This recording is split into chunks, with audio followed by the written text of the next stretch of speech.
तुला काय वाटलं दिवाळी आली लक्ष्मीपूजन आलं म्हणजे मी तुला लक्ष्मीचा दर्जा देईन? तू पनवती आहेस. तुझा बाप तुझा भाऊ दोघांनी तुला वाऱ्यावर सोडलंय. कोण नाही तुला. मला हवं तसा वागू शकतो मी तुझ्यासोबत. समजलीस काय?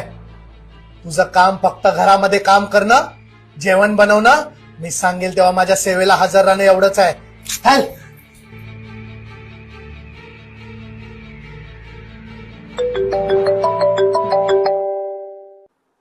हॅलो.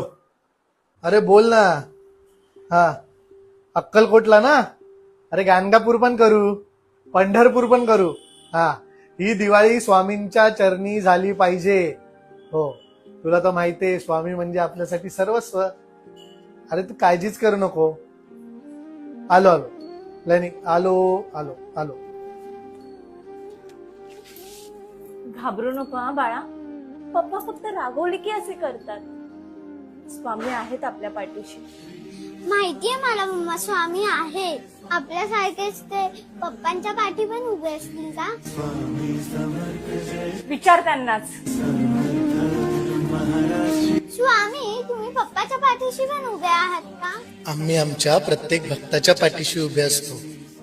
पप्पा असं वागून अक्कलकोटला येणार आणि अक्कलकोटला येऊन स्वतःला तुमचा सर्वात मोठा भक्त मानणार. तुम्हाला अशी भक्ती आवडते का स्वामी? अजिबात नाही. आणि त्याचं फळही लाभत नाही. यांना माणसाचा जन्म देऊनही माणसासारखं वागता येत नाही आणि वरून अपेक्षा ठेवतात की आम्ही त्यांच्या प्रत्येक चुकीला पाठीशी घालून त्यांच्या पाठीशी खंबीरपणे उभे राहू. कदापि शक्य नाही. मला एवढंच कळतं की तुम्ही जसं शिकवलंय तसंच आम्ही वागलं पाहिजे आणि हीच खरी तुमची भक्ती. हा माझा भक्त आणि ही त्याची भक्ती. काही लोकांना असं वाटतं आपण कितीही वाईट वागलो, कितीही चुकीचं वागलो आणि फक्त स्वामींचं नाव घेतलं किंवा आमच्या दरबारी आले म्हणजे सर्व काही माफ होईल. असं नाहीये.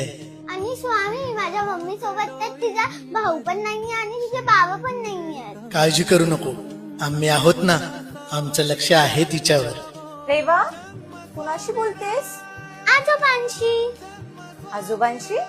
नाही नाही काय नाही काय नाही. भिवू नकोस. मी तुझ्या पाठीशी आहे. तीच वही वाट